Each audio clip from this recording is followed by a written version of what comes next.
Saudara, kita lihat Gubernur Jawa Barat. Ada rumah sakit umum daerah di Jawa Barat. Namanya Rumah Sakit Umum Daerah Al-Ihsan. Nah, kenapa dikasih nama Al-Ihsan?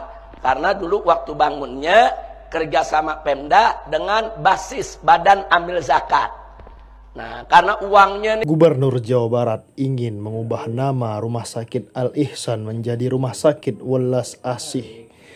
Habib Rizik berikan kritik tajam kepada Gubernur Jawa Barat Deddy Mulyadi. Mari kita lihat videonya terlebih dahulu, teman-teman semua. Saudara, kita lihat Gubernur Jawa Barat. Ada rumah sakit umum daerah di Jawa Barat. Namanya Rumah Sakit Umum Daerah Al-Ihsan. Nah, kenapa dikasih nama Al-Ihsan? Karena dulu waktu bangunnya kerjasama Pemda dengan basis Badan Amil Zakat. Nah, karena uangnya nih dari umat, dari infak, sodako, zakat, dibangunlah itu rumah sakit umum daerah. Jadi nggak sepenuhnya itu duit dari APBD, nggak sepenuhnya dari anggaran negara, emang dari infak dan sodako umat. Nah, maka itu pengurus basis kompromi dengan Pemda dulu. Ya udah, kalau gitu kasih nama Al-Ihsan. Nah, saya mau tanya, bagus gak itu nama? Bagus, tapi ada yang gerah. Nah, tahu-tahu gubernur sekarang minta ganti dengan Welas Asih. Saudara, kita nggak katakan Welas Asih itu jelek, tapi ada urusan apa Al-Ihsan diganti dengan Welas Asih? Kalau gubernur mau bikin rumah sakit baru, kasih nama Welas Asih, silakan. Bikin rumah sakit baru, namanya Rumah Sakit Sampurasun, silakan. Bikin rumah sakit baru, namanya Rumah Sakit Welas Asih, silakan. Saudara, kenapa yang sudah ada uang dari bantuan umat kok diganti dari Al-Ihsan ke Welas Asih? Kenapa? Karena dia nggak suka tuh kata Al-Ihsan. Dianggap ini Arab ini. Ini bau Islam ini Arab. Kenapa mesti Al-Ihsan? Padahal ihsan itu sudah jadi bahasa Indonesia. Iman, Islam, ihsan itu bahasa Arab yang sudah jadi bahasa Indonesia. Saudara, tahu-tahu begitu ditanya wartawan dia ngeles. Ini kan cuma sekedar ganti nama. Tunggu dulu. Siapa bilang ganti nama itu enggak berimbas? Ganti nama itu berat.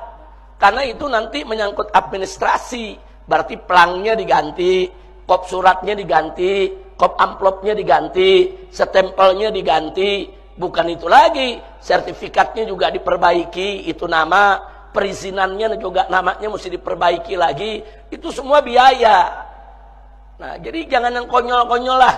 Nama Al-Ihsan diganti kecuali kalau namanya jelek, saudara. Wah, ini namanya jelek nih. FPI punya sikap bagaimana menyikapi Islam sebagai agama dan menyikapi Pancasila sebagai dasar negara. Islam adalah akidah. Pancasila adalah ideologi. Akidah datang dari sumber ilahi, tidak bisa ditawar dan sudah merupakan harga mati keyakinan. Sedangkan ideologi adalah sumber insani, datang dari ide-ide manusia. Nah, yang jadi persoalan di sini ingin saya garis bawahi, bahwa Islam sebagai akidah menolak semua ideologi yang bertentangan dengan ajaran Islam. Semua ideologi yang bertentangan dengan ajaran Islam. Nah, tinggal sekarang pertanyaannya, apakah Pancasila bertentangan dengan ajaran Islam? Andai kata Pancasila bertentangan dengan ajaran Islam, wajib kami sebagai umat Islam untuk menolaknya. Tapi manakala Pancasila itu tidak bertentangan dengan ajaran Islam, tidak ada alasan bagi kami sebagai warga negara Republik Indonesia untuk menolaknya.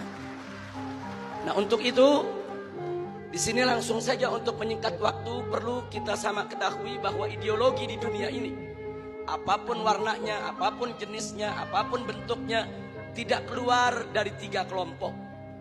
Ideologi yang pertama adalah ideologi yang mengakui Tuhan yang Maha Esa itu ada dan berkuasa mengatur urusan dunia dan akhirat. Sedangkan yang kedua adalah ideologi yang mengakui Tuhan yang Maha Esa itu ada Tapi dia tidak mengakui kekuasaan Tuhan yang Maha Esa itu untuk mengatur dunia. Bagi yang bersangkutan, Tuhan yang Maha Esa itu hanya untuk mengatur urusan akhirat saja, sedangkan dunia biar manusia yang mengaturnya. Sedangkan yang ketiga adalah ideologi yang tidak mengakui adanya Tuhan yang Maha Esa, apalagi mengakui kekuasaannya di dunia dan akhirat. Ya. Nah, tinggal pertanyaannya, Pancasila masuk kelompok ideologi yang mana? Ya. Untuk yang nomor 3 sudah jelas. Di sanalah bercokol, yaitu kelompok ateisme, kelompok komunisme, leninisme, marxisme, yang memang mereka tidak mengakui kekuasaan Tuhan yang Maha Esa. Sedangkan kelompok yang kedua ini terkenal sekali. Ini merupakan kelompok-kelompok sekuler sejati yang tidak ingin sama sekali menjadikan agama yaitu sebagai dasar pijakan di dalam mengambil kebijakan-kebijakan negara. Sedangkan yang nomor 1 ini bukan hanya sekedar mengakui Tuhan yang Maha Esa itu ada, tapi juga mengakui bahwa Tuhan yang Maha Esa itu berkuasa mengatur urusan dunia akhirat, sehingga segala kebijakan negara tidak boleh bertentangan dengan aturan-aturan yang datang dari Tuhan yang Maha Esa. Dan alhamdulillah, kalau kita memperhatikan pembukaan Undang-Undang Dasar 1945, di sana ditegaskan dengan tanpa keraguan. Begitu juga ditegaskan kembali dalam batang tubuh Undang-Undang Dasar 1945 pasal 29 ayat 1, bahwa negara Republik Indonesia berdasarkan ketuhanan yang Maha Esa. Dan pada pasal 29 ayat 2 ada jaminan dari negara bahwa tiap warga negara bebas untuk melaksanakan ibadahnya sesuai dengan keyakinannya masing-masing. Dengan demikian, bahwa sesuai dengan pembukaan Undang-Undang Dasar 1945 dan batang tubuhnya, bahwa Pancasila menganut ideologi yang pertama sehingga tidak bertentangan dengan Islam, bahkan harus diasuh dalam rawatan Islam.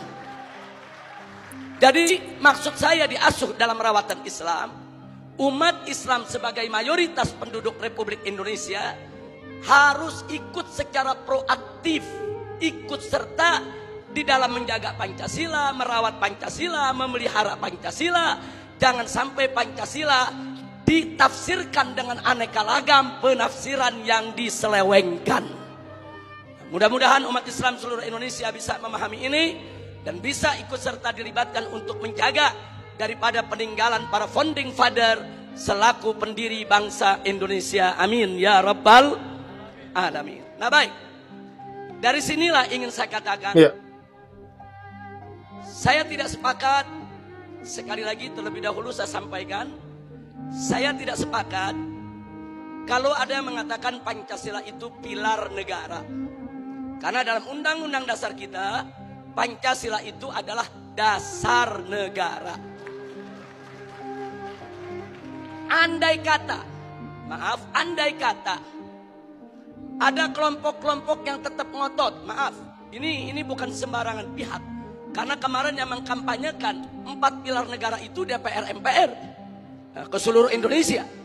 Nah, karena itu saya katakan, andai kata pun 4 pilar negara itu sebagaimana yang mereka sampaikan, yaitu Pancasila, kemudian juga ada Undang-Undang Dasar 1945, Bhinneka Tunggal Ika dan NKRI, seluruhnya tetap harus berdiri atas dasar ketuhanan yang Maha Esa. Sehingga saya berani mengatakan dalam forum ini, Indonesia adalah negara berdasarkan ketuhanan yang Maha Esa. Artinya bagi kami umat Islam, Indonesia adalah negara tauhid, bukan negara ateisme.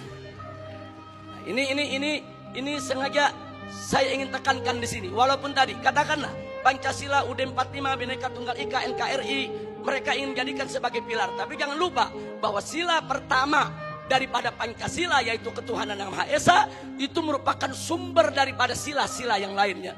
Sila kedua, kemanusiaan yang adil dan beradab, itu semua bersumber daripada ajaran Tuhan yang Maha Esa. Sila ketiga, persatuan Indonesia, itu juga bersumber daripada ajaran Tuhan yang Maha Esa. Nah, kemudian sila keempat, kerakyatan dipimpin oleh hikmat kebijaksanaan dalam permusyawaratan perwakilan. Itu pun juga bersumber dari ajaran Tuhan Yang Maha Esa tentang musyawarah untuk mencapai mufakat. Dan sila yang terakhir, yang kelima, keadilan sosial bagi seluruh rakyat Indonesia, itu juga bersumber daripada ajaran Tuhan Yang Maha Esa. Jadi dasar utama republik ini adalah ketuhanan Yang Maha Esa.